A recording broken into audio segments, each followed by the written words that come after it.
Hello viewers, তো আজকে যে টপিকটা নিয়ে আলোচনা করবো সেটা হচ্ছে মেনলি তোমাদের পাওয়ার গ্রিডের তরফ থেকে পাওয়ার গ্রিডের তরফ থেকে একটি অ্যাপ্রেন্টিসশিপের ট্রেনিংয়ের জন্য ভ্যাকেন্সি বেরিয়েছে, যেখানে ইঞ্জিনিয়ারিং বা বিটেক এবং ডিপ্লোমা করেছো যারা তারা এখানে অ্যাপ্লাই করতে পারবে।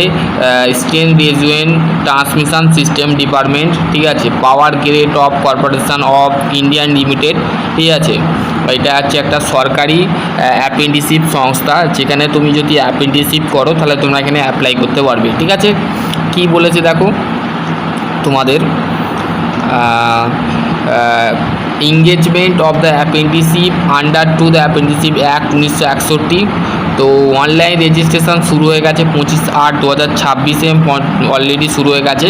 লাস্ট ডেট 10 সেপ্টেম্বর 2026-এ কিন্তু লাস্ট ডেট, ঠিক আছে। তো কী বলেছে দেখো তোমাদের, power grid corporation limited, the Mathuran Enterprise of the under to Minister of the Government of India, application of bright of the candidate apprenticeship for the 1 year duration, মানে এটা 1 বছরের ট্রেনিং 2026 and 27। যারা ইন্টারেস্ট ক্যান্ডিডেট আছো, যারা পাওয়ার গ্রেডে job করতে চাও, apprenticeship করতে চাও, যারা ইঞ্জিনিয়ারিং পাস করেছো, কি ডিপার্টমেন্ট লাগবে, কিভাবে অ্যাপ্লাই করবে সেটাই আমি বলবো। কত স্টাইপেন্ড দেওয়া হবে, কত স্যালারি দেওয়া হবে, তো সেই ক্ষেত্রে আমি বলে দেবো। প্রথমে হচ্ছে দেখো স্টেট অফ ওয়েস্ট বেঙ্গল, ঠিক আছে। ওয়েস্ট বেঙ্গলের মধ্যে আইটিআই ইলেকট্রিশিয়ান নিয়ে যদি তোমরা আইটিআই করে থাকো তাহলে তোমরা এখানে অ্যাপ্লাই করতে পারবে। Number of total training slot 6টা, নাম্বার অফ ভ্যাকেন্সি 6টা। ডিপ্লোমা ইলেকট্রিক্যাল যদি করে থাকো 8টা আছে। ডিপ্লোমা সিভিল যদি করে থাকো 2টো আছে। Graduate electrical and graduate civil মোট 19টা শূন্যপদ আছে, ঠিক আছে।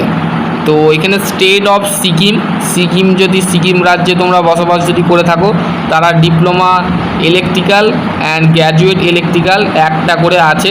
নাম্বার অফ ভ্যাকেন্সি টোটাল 2টো, ঠিক আছে। এইখানে এসসির ক্ষেত্রে 1টা, ইলেকট্রিক্যাল নিয়ে ইলেকট্রিশিয়ান নিয়ে যারা আইটিআই করেছো, এবং ওবিসির ক্ষেত্রে 2টো, ইউআরদের ক্ষেত্রে 3টে।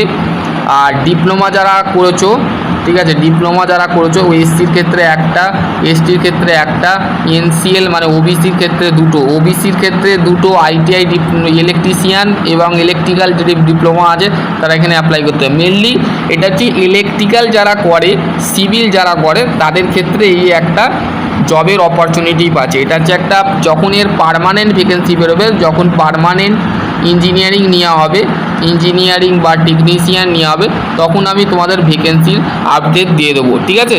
তোমরা এখানে দেখে নেবে। তো এখানে দেখো বিভিন্ন লোকেশানে, দেখো তোমাদের লোকেশানগুলো বলে নিচ্ছি।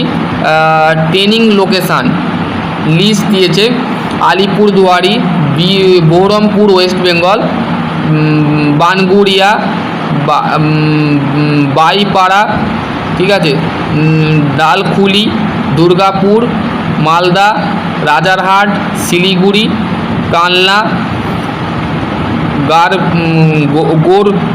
গোরবেটা এবং হচ্ছে আমাদের কলকাতা লোকেশান। তো কলকাতাটা বেস্ট, তো সেই ক্ষেত্রে আমরা ওয়েস্ট বেঙ্গলের যেখানেই বাস করি কলকাতা কিন্তু একটি বেস্ট লোকেশান, ঠিক আছে। নিউ মহালা, গোঘাট, এখানে তোমাদের দিয়েছে গ্যাংটক কিন্তু গ্যাংটক সিকিম যে আছে, নিউ মুলি, ঠিক আছে, এখানে তোমাদের ভ্যাকেন্সি বেরিয়েছে। এবার হচ্ছে তোমাদের স্টাইপেন্ড কত দেওয়া হবে সেটা আমি বলে নিচ্ছি। দেখো স্টাইপেন্ড তোমাদের আইটিআই ইলেকট্রিশিয়ান, যারা ITI electrician full time courses, মানে যারা পুরোপুরি আইটিআই করেছো তারা এখানে অ্যাপ্লাই করতে পারবে। 2 বছরের ইলেকট্রিশিয়ান যারা করেছো তারা এখানে অ্যাপ্লাই করতে পারবে। স্টাইপেন্ড দেওয়া হবে 13,500 টাকা।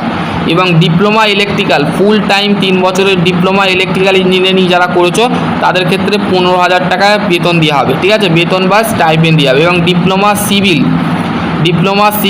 ডিপ্লোমা ইলেকট্রিক্যাল যারা করেছো, ডিপ্লোমা সিভিল যারা করেছো তাদের ক্ষেত্রে 15,000 টাকা তোমাদের বেতন দেওয়া হবে, ঠিক আছে, স্যালারি দেওয়া হবে। এবার গ্র্যাজুয়েট ইলেকট্রিক্যাল, ঠিক আছে, গ্র্যাজুয়েট ইলেকট্রিক্যাল যারা করেছো ঠিক আছে, BTech, BSc engineering, electrical engineering, food 4 বছরের যারা বিটেক করেছো তারা এখানে, ইলেকট্রিক্যাল ইঞ্জিনিয়ারিং যারা করেছো তারা এখানে অ্যাপ্লাই করতে পারে। Graduate civil, BTech, BSc engineering, civil ইঞ্জিনিয়ারিংয়ে 4 বছরে যারা বিটেক করেছো তাদের স্যালারি দেওয়া হবে 17,500 টাকা স্যালারি দেওয়া হবে। ঠিক আছে, বোঝা গেল। আইটিআই বলে দিলাম, ডিপ্লোমা বলে দিলাম এবং বিটেকের স্টাইপেন্ডের কথা বলে দিলাম। এবার এলিজিবিলিটি কীভাবে এলিজিবিলিটি হবে দেখো। Eligibility category, candidate of the who the passes the educational of the passes the date of the result the final of the within 2 year the closing date of the application, medical for the apprenticeship act of the eligibility apprenticeship power grade। ঠিক আছে, not complete of the 18 ইয়ার, যদি তোমাদের 18 years complete না হয়, তোমাদের 17 বছর 16 বছর চলছে, তারা এখানে অ্যাপ্লাই করতে যাবে না। শুধুমাত্র 18 বছর থেকে যারা 35 বছর হোক বা 40 বছর হোক তারা এখানে অ্যাপ্লাই করতে পারবে। ঠিক আছে, have you the already carefully the undergoing the apprenticeship organization of the any duration, যে অ্যাপ্রেন্টিসশিপ ট্রেনিং যারা করবে তাদের ক্ষেত্রে কিন্তু কারেন্টলি ভাবে তোমরা ভালোভাবে দেখবে।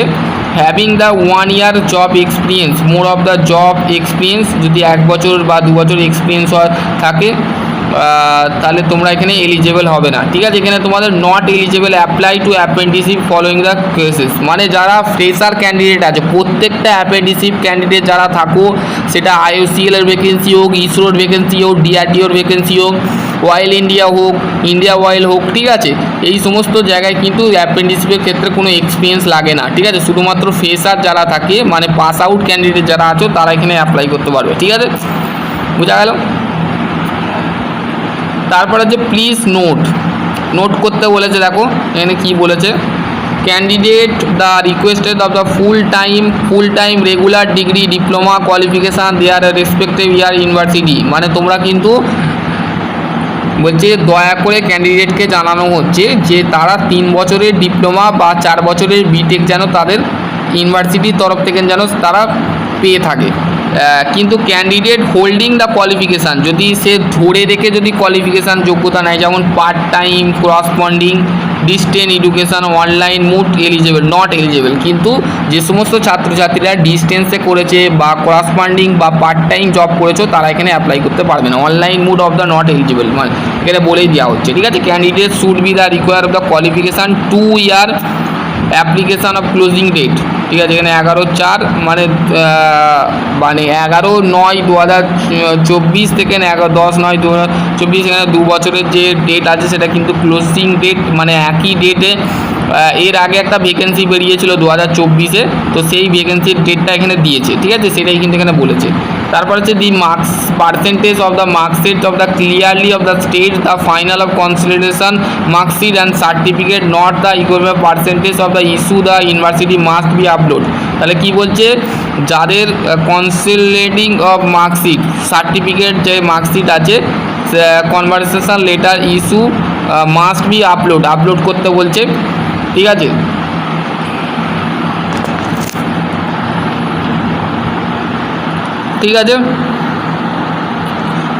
তারপরে কি বলেছে দেখো, the require of the area of the specializations of the board the degree and diploma marksheet certificate if you the not the certificate, যদি তোমার কাছে সার্টিফিকেট না থাকে মাস্ট বি প্রোভাইড, তোমাকে কিন্তু প্রোভাইড করতে হবে। ঠিক আছে, এবং এখানেও তোমাদের কিন্তু ডিবিটি করতে বলছে, direct of benefit of transformer, other set bank, এইগুলো তোমরা একটু দেখে নেবে। ঠিক আছে, এবার ডকুমেন্ট কি লাগবে তোমাদের বলে নিই।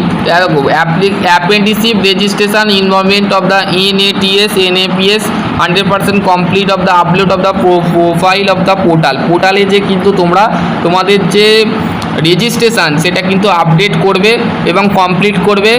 আর যারা আইটিআই করেছো তারা NPSA পোর্টালে যে রেজিস্ট্রেশন করবে, ন্যাশনাল অ্যাপ্রেন্টিসশিপ প্রমোশন স্কিমে যাবে। আর যারা ডিপ্লোমা বা গ্র্যাজুয়েট করেছো মানে বিটেক করেছো তাদের ক্ষেত্রে বলা হচ্ছে NATS মানে national apprenticeship training scheme. Scheme, এইখানে যাবে scan copy the educational certificate, বোঝা গেল?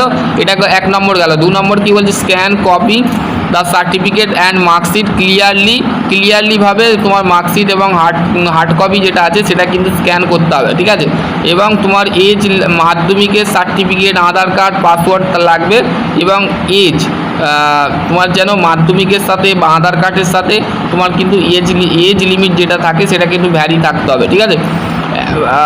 তারপর যে bank cancel check, account detail, তোমার অ্যাকাউন্ট ডিটেল দেবে, recent password size photography of signature, তোমার যে ফটোগ্রাফ থাকবে, যে ফটোগ্রাফ, এই ফটোগ্রাফটা থাকবে এখানে সিগনেচার করবে, ঠিক আছে?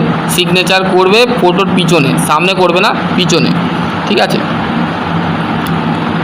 দেখো এখানে তোমাদের অ্যাপ্লিকেশান প্রসেস কি বলেছে, দেখো অ্যাপ্লিকেশান প্রসেসে interest candidate who the field of the maintain the eligibility there of the application below,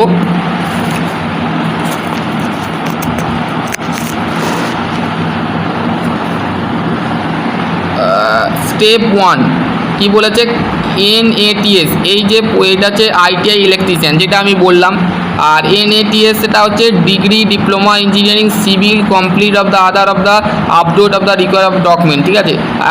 step 2 after getting of NAPS NATS registration enrolment number of the candidate should B apply, website detail, প্রথমে পাওয়ার grade ওয়েবসাইটে যাবে, registration করার পর এই website খুলবে, career option যাবে, engagement of অ্যাপেন্ডিসিভ করবে, তারপরে অ্যাপ্লাই করবে, ঠিক আছে? এখানে তোমাদের বলে দিয়েছে application of submitted online through of the power grade of the website only, no other of the mode of the application will be the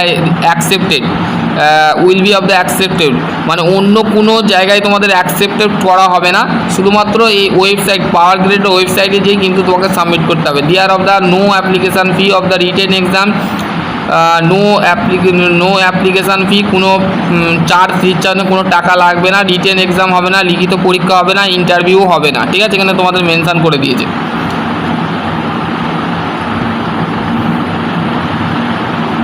বোঝা গেল? এই ছিল আজকের আপডেট। অ্যাপ্লাই নাও, দেখো অ্যাপ্লাই করবার জন্য তোমাদের একটা স্ক্যানার দিয়েছে, সেটাও দিয়ে তোমরা অ্যাপ্লাই করতে পারো। এবং তোমাদের লাস্ট ডেট বলে দিচ্ছি, লাস্ট ডেট কিন্তু 10/9/2026, ঠিক আছে? 25/8/2026, 25শে আগস্ট 2026 কিন্তু অ্যাপ্লিকেশান শুরু হয়ে গেছে এবং লাস্ট ডেট হচ্ছে 10/9/2026। তো আশা করছি তোমাদের যদি আরও কোনো কোয়ারি থাকে অবশ্যই কমেন্ট সেকশানে কমেন্ট করবে। সকলে ভালো থেকো, সুস্থ থেকো। খুবই একটি দারুণ চাকরির আপডেট, যারা ট্রান্সমিশন সিস্টেমে যারা কাজ করতে চাও তারা এখানে অ্যাপ্লাই করে দাও। একটা ইলেকট্রিশিয়ান বা ইলেকট্রিক্যাল বা সিভিল, ঠিক আছে? যারা বিটেক সিভিল, মেকানিক্যাল, সিভিল করেছো, মেকানিক্যাল লাগে না এখানে, এখানে শুধুমাত্র ইলেকট্রিক্যাল চাওয়া হয়েছে, ইলেকট্রিশিয়ান চাওয়া হয়েছে, ঠিক আছে? সিভিল চাওয়া হয়েছে। তো যারা ইঞ্জিনিয়ারিং পাস করেছো বা নর্মাল ডিপ্লোমা করেছো বা ITI ইলেকট্রিশিয়ান করেছো তারা অবশ্যই এই ভিডিও শেষ হওয়ার পর তোমরা কিন্তু অবশ্যই অনলাইনে যে অ্যাপ্লাই করে নেবে, ঠিক আছে? আশা করছি তোমাদের যদি আরও কোনো কোয়ারি থাকে অবশ্যই কমেন্ট সেকশন কমেন্ট। সকলে ভালো থেকো, সুস্থ থেকো।